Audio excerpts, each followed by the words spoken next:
യേശുവിൽ ഏറ്റവും അനുഗ്രഹീതരായവരെ, ഈ വചനം കേട്ടുകൊണ്ടിരിക്കുന്ന, കേൾക്കാൻ പോകുന്ന, വചനങ്ങൾ പരസ്പരം കൈമാറുന്ന, ഷെയർ ചെയ്യുന്ന എല്ലാവരെയും യേശുവിൽ സ്നേഹിക്കുന്നു, ക്രിസ്തുവിൽ ബഹുമാനിക്കുന്നു.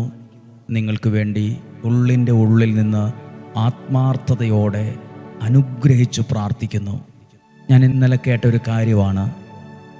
ആളുകൾ എന്നോട് പറഞ്ഞ 1-2 കാര്യങ്ങളാണ്. അവർ പറയുവാണ്, ഞങ്ങൾ രാവിലെ 5:30 ഇതൊന്ന് കേൾക്കും, ദിവസത്തിൽ 3-4 പ്രാവശ്യം ഇത് ഞാൻ പല പ്രാവശ്യം കേൾക്കുമെന്ന്.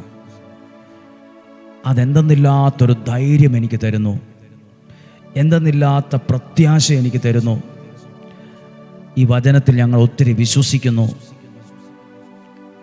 ഞാൻ ദൈവത്തിൻ്റെ അനുഗ്രഹമായി അതിനെ കാണുന്നു. ദൈവം നിങ്ങളെ സമർത്ഥമായിട്ട് അനുഗ്രഹിക്കും. ഒരു വാക്ക് നിങ്ങൾക്ക് വേണ്ടി പറയട്ടെ, പ്രാർത്ഥിക്കട്ടെ. കർത്താവേ, വചനം കേൾക്കുന്ന ഈ വീട്ടിലെ ഓരോ കുഞ്ഞുങ്ങളെയും, ഓരോ മാതാപിതാക്കൾ, യുവതി യുവാക്കൾ, ആ വീടിരിക്കുന്ന സ്ഥലം, അതിൻ്റെ ഓരോ മുറികൾ, അടുക്കള മുതൽ തിണ്ണ വരെ, ആ വാഹനം പാർക്ക് ചെയ്തിരിക്കുന്ന സ്ഥലം, ആ സ്ഥലത്തിൻ്റെ 4 അതിരുകൾ, കയറി വരുന്ന വഴി, മുറ്റത്തെ ആ വാഹനം പാർക്ക് ചെയ്യുന്ന സ്ഥലമൊക്കെ, അവിടെ എല്ലാം ദൈവ സാന്നിധ്യത്തിൻ്റെ ഒരു അലയടി എന്നും ഉണ്ടാകട്ടെ. അവിടെയുള്ള എല്ലാ അന്ധകാരത്തിൻ്റെ, ഇരുട്ടിൻ്റെ സ്വാധീനങ്ങളും മാറി ദൈവികമായൊരു വെളിച്ചം വരട്ടെ. ദൈവത്തിൻ്റെ ഒരു പരിപാലന അവിടെ ഉയർന്നു നിൽക്കട്ടെ. സംഭവിക്കാൻ സാധ്യതയുള്ള അപകടങ്ങളോ ദുർമരണങ്ങളോ ആപത്തനർത്ഥങ്ങളോ ഉണ്ടെങ്കിൽ എല്ലാം മാറിപ്പോകട്ടെ. അതാണ് ദൈവത്തിൻ്റെ പരിപാലന. ദൈവം നമ്മളെ അത്ഭുതകരമായി സംരക്ഷിക്കും. ഹല്ലേലൂയ. നല്ലൊരു വചനം കേൾക്കാം. നിയമാവർത്തന പുസ്തകം 29-ാം അധ്യായം 5-ാമത്തെ വാക്യമാണ്. നിയമാവർത്തനം 29:5 ദൈവത്തിൻ്റെ പരിപാലനയെക്കുറിച്ചാണ്. ഞാൻ ദൈവത്തിൻ്റെ പരിപാലനയിൽ വിശ്വസിക്കുന്നു. ദൈവം എന്നെ പരിപാലിക്കുമെന്ന് വിശ്വസിക്കുന്നു. കണ്ണിനെ കണ്ണുനീരിൽ നിന്നും, കാലിനെ വീഴ്ചയിൽ നിന്നും, ജീവനെ മരണത്തിൽ നിന്നും എന്നെ സംരക്ഷിക്കുന്ന ദൈവം, എൻ്റെ കുടുംബത്തെ, മക്കളെ, സാഹചര്യങ്ങളൊക്കെയും സംരക്ഷിക്കുന്ന ദൈവം. വിശ്വസിച്ചുകൊണ്ട് പറ, ദൈവത്തിൻ്റെ പരിപാലനയിൽ ഞാൻ വിശ്വസിക്കുന്നു. ദൈവത്തിൻ്റെ പരിപാലനയിൽ ഞാനും എൻ്റെ കുടുംബവും വിശ്വസിക്കുന്നു. കൈവിട്ടു പോയി എന്ന് തോന്നിയൊരു കാര്യമായിരിക്കാം, ഇനി രക്ഷയില്ലെന്ന് തോന്നിയൊരു കാര്യമായിരിക്കാം, അവിടെ ദൈവത്തിൻ്റെ ശക്തമായ പരിപാലന വെളിപ്പെടും. ഒന്നും കൈവിട്ടു പോകത്തില്ല. ദൈവം നമ്മളെ പരിപാലിക്കുന്നുണ്ടോ, അത്ഭുതങ്ങളെ കാണാൻ തുടങ്ങും. ഈ വചനം നമുക്ക് ദൈവം തന്നതിനെ ഓർത്ത് നമുക്ക് ദൈവത്തോട് ഈ വചനത്തെ ഓർത്ത് നന്ദി പറയാം.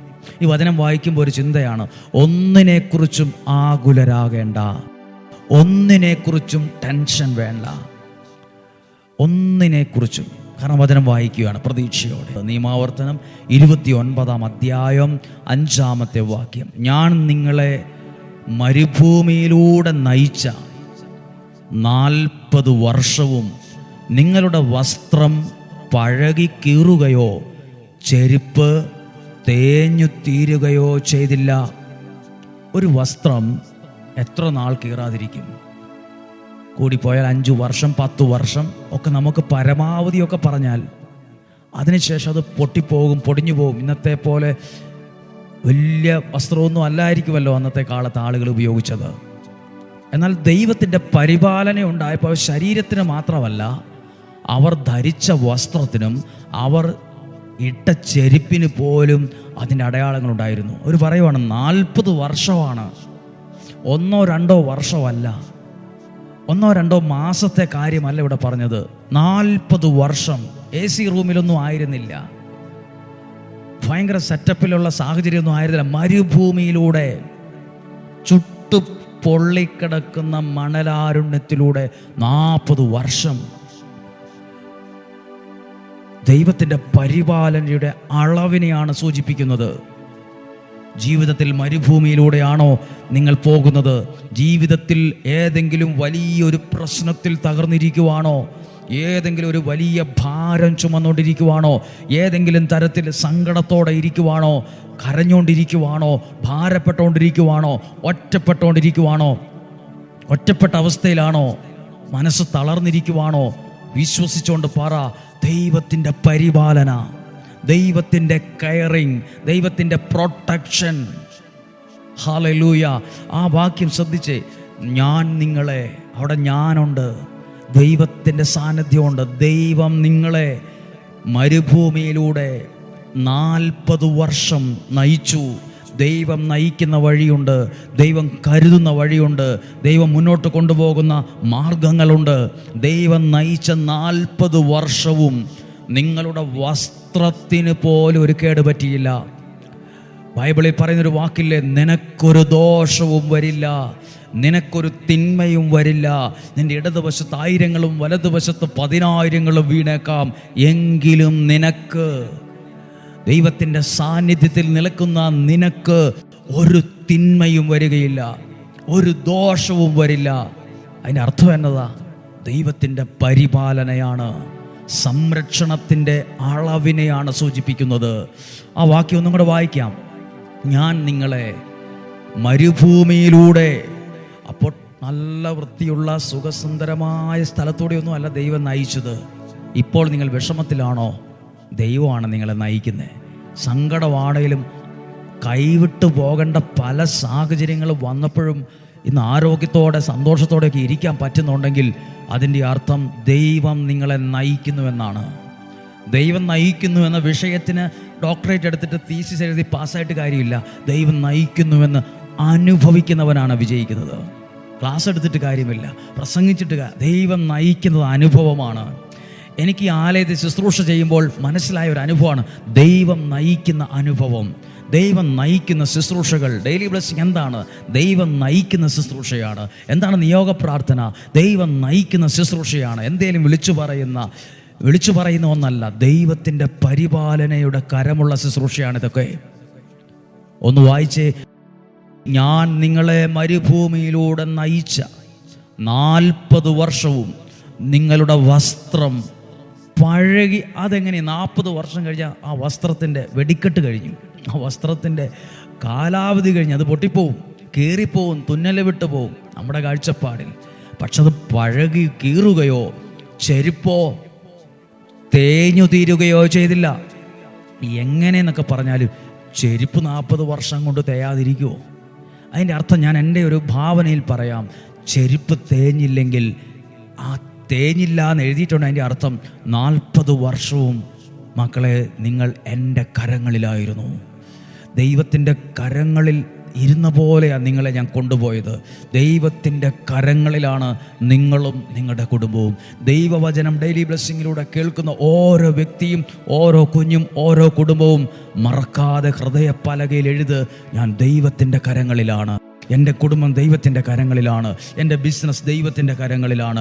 അത് തേഞ്ഞ് തീരത്തില്ല, അത് പൊട്ടിപ്പോകില്ല, അത് പഴകിപ്പോകില്ല. ഞാൻ ദൈവത്തിൻ്റെ കരങ്ങളിലാണ്. ഈ ശുശ്രൂഷ ദൈവത്തിൻ്റെ കരങ്ങളിലാണ്. ഈ ഡെയിലി ബ്ലെസ്സിങ് ദൈവത്തിൻ്റെ കരങ്ങളിലാണ്. ഈ ശുശ്രൂഷ ദൈവമാണ് നയിക്കുന്നത്. ഈ അനുഗ്രഹ ആലയം ദൈവത്തിൻ്റെ കരങ്ങളിലാണ്. ശത്രുക്കളുണ്ട്, എതിർക്കുന്നവരുണ്ട്, വിമർശിക്കുന്നവരുണ്ട്, കളിയാക്കുന്നവരുണ്ട്, പുച്ഛിക്കുന്നവരുണ്ട്, അവസരം കിട്ടുമ്പോൾ പരിഹസിക്കുന്നവരുണ്ട്. പക്ഷേ ഇത് പഴകുന്നില്ല, ഇത് പൊട്ടുന്നില്ല, ഇത് തേയുന്നില്ല. കാരണം ഇത് മനുഷ്യൻ്റെ കരങ്ങളിലോ മനുഷ്യൻ്റെ വാക്കിലോ അല്ല നിൽക്കുന്നത്. ഈ ശുശ്രൂഷയെ ദൈവം നിർത്തിയിരിക്കുന്നത് സർവശക്തനായ ദൈവത്തിൻ്റെ കരങ്ങളിലാണ്. എറിഞ്ഞാലും കൊള്ളാത്ത വിധം ദൈവം അതിനെ ഉയർത്തിപ്പിടിച്ചിരിക്കുന്നു. ദൈവത്തിൻ്റെ കെയറിങ്, ദൈവത്തിൻ്റെ പ്രൊട്ടക്ഷൻ, ദൈവത്തിൻ്റെ സംരക്ഷണം. നിനക്കൊരു ദോഷവും വരത്തില്ല, നിനക്കൊരു തിന്മയും വരത്തില്ല. ഹല്ലേലൂയ. പ്രാർത്ഥിക്കാൻ പോവുകയാണ്. ഹല്ലേലൂയ. ഇന്ന് ബുധനാഴ്ച വൈകുന്നേരം മാന്നാനം ബൈബിൾ കൺവെൻഷനാണ്. നിങ്ങളുടെ പ്രാർത്ഥനയിൽ ഉൾക്കൊള്ളുക. ബുധൻ, വ്യാഴം, വെള്ളി, ശനി, ഞായർ 5 ദിവസത്തെ കൺവെൻഷനാണ്. ദൈവത്തിൻ്റെ അത്ഭുത പരിപാലന ആ ഒരു കൺവെൻഷൻ ഉണ്ടായിരിക്കട്ടെ. അനേകം ആളുകൾ ആ ദേശത്ത് വിടുവിക്കപ്പെടാൻ, അനേകം ആളുകൾക്ക് സർവശക്തനായ ദൈവത്തെ അറിയാൻ, ദൈവവചനം അറിയാൻ ഇടയാകത്തക്ക വിധം ഒരു ശുശ്രൂഷയായി 5 ദിവസങ്ങൾ മാറ്റണമേ. അതിന് നേതൃത്വം കൊടുക്കുന്ന CMI വൈദികരെയും എല്ലാ ശുശ്രൂഷകരെയും ഇന്നേ സമർപ്പിച്ച് പ്രാർത്ഥിക്കുന്നു. ഈ ദിവസം മുതലുള്ള എല്ലാ ശുശ്രൂഷകളും ദൈവത്തിൻ്റെ ആത്മാവിൻ്റെ ഇടപെടലിന് കാരണമാകട്ടെ. നമുക്ക് പ്രത്യേകം പ്രാർത്ഥിക്കാം. ഈശോയുടെ നല്ല ആശീർവാദം സ്വീകരിക്കാം. നമ്മുടെ കർത്താവ് ഈശോ മിശിഹായുടെ കൃപയും പിതാവായ ദൈവത്തിൻ്റെ സ്നേഹവും പരിശുദ്ധാത്മാവിൻ്റെ സഹവാസവും നിങ്ങളോട് കൂടെ ഉണ്ടായിരിക്കട്ടെ. നിങ്ങളുടെ ഭവനത്തിനകത്ത് വെളിപ്പെടട്ടെ, നിങ്ങളുടെ കുടുംബത്തിനകത്ത് വെളിപ്പെടട്ടെ. ഇന്ന് കേട്ട വചനം 40 വർഷവും നിങ്ങൾ നോക്കിക്കേ, നിങ്ങളുടെ വസ്ത്രം പഴകിയിട്ടില്ല, നിങ്ങളുടെ വസ്ത്രം കീറിയിട്ടില്ല. ചെരുപ്പെടുത്തുന്ന കമഴ്ത്തി നോക്കിക്കേ, തേഞ്ഞിട്ട് പോലുമില്ല.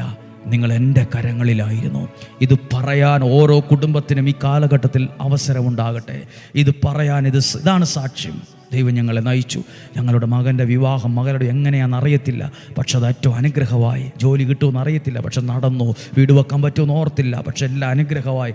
ഇങ്ങനെ ഓരോ കാര്യങ്ങൾ ചിന്തിക്കുമ്പോൾ, അവിടെ എല്ലാം നോക്കുമ്പോൾ കാണാൻ പറ്റും ദൈവത്തിൻ്റെ പരിപാലനയുടെ ചില അടയാളങ്ങൾ. ഒന്നും തേഞ്ഞു പോകത്തില്ല, ഒന്നും പൊട്ടിപ്പോകത്തില്ല, ഒന്നും പഴകിപ്പോകത്തില്ല. ദൈവകരങ്ങളിലാണ്. ദൈവം നിങ്ങളെ സംരക്ഷിക്കുന്നുണ്ട്. ദീർഘായുസ്സും ആരോഗ്യവും സന്തോഷവും സമാധാനവും ഉണ്ടാകട്ടെ. നല്ല ദൈവാനുഗ്രഹമുള്ള ഭാഗ്യങ്ങൾ ഉണ്ടാകട്ടെ ജീവിതത്തിൽ. നല്ല കാര്യങ്ങൾ മേടിക്കാൻ, നല്ല കാര്യങ്ങൾ ചെയ്തുയർത്താൻ, ദൈവത്തിന് വേണ്ടി നിൽക്കാൻ, പ്രയോജനപ്പെടാൻ പരിശുദ്ധാത്മാവ് സഹായിക്കട്ടെ. ദീർഘായുസ്സും ആരോഗ്യവും സന്തോഷവും സമാധാനവും നിലനിൽക്കുന്ന ഐശ്വര്യവും ദൈവം തരട്ടെ. ആരുടെ മുമ്പിലും പൈസയ്ക്ക്, പണത്തിന് കൈനീട്ടാൻ ഇടവരാതിരിക്കട്ടെ. നിനക്ക് ആവശ്യമുള്ള നിൻ്റെ കരങ്ങളിൽ, നിൻ്റെ കുടുംബത്തിനകത്ത് ദൈവം തരട്ടെ. ദൈവം നിനക്ക് തരട്ടെ. ഒരാളുടെ മുമ്പിലും നാണം കെടാൻ ഇടയാകാതിരിക്കട്ടെ. നിനക്കൊരു സാക്ഷ്യം പറയാൻ ഇടവരട്ടെ. ഇവിടെ വരും ഒരു സാക്ഷ്യം പറയാൻ. യേശുവിൻ്റെ നാമത്തിൽ അനുഗ്രഹിച്ചേൽപ്പിച്ച് പ്രാർത്ഥിക്കുന്നു, ഇപ്പോഴും എപ്പോഴും എന്നേക്കും. ആമേൻ. നാളെയും 5:30 ഒരുമിച്ച് നമുക്ക് കാണാം, ഒരുമിച്ച് പ്രാർത്ഥിക്കാം. സാധ്യമായവർക്കെല്ലാം ഈ ദൈവവചനം അയച്ചു കൊടുക്കണം, മടി വിചാരിക്കല്ല. കാരണം ദൈവത്തിൻ്റെ വചനം ഇത് അറിയാൻ തുടങ്ങുമ്പോൾ നിങ്ങൾ വളരും, നിങ്ങളിലൂടെ അനേകർ അനുഗ്രഹിക്കപ്പെടും. നമ്മളാ ദൈവം പ്രയോജനപ്പെടുത്തുന്നത്. സാധ്യമായവർക്കെല്ലാം അയച്ചു കൊടുക്കുക. നാളെയും നമുക്ക് ഒരുമിച്ച് കാണാം.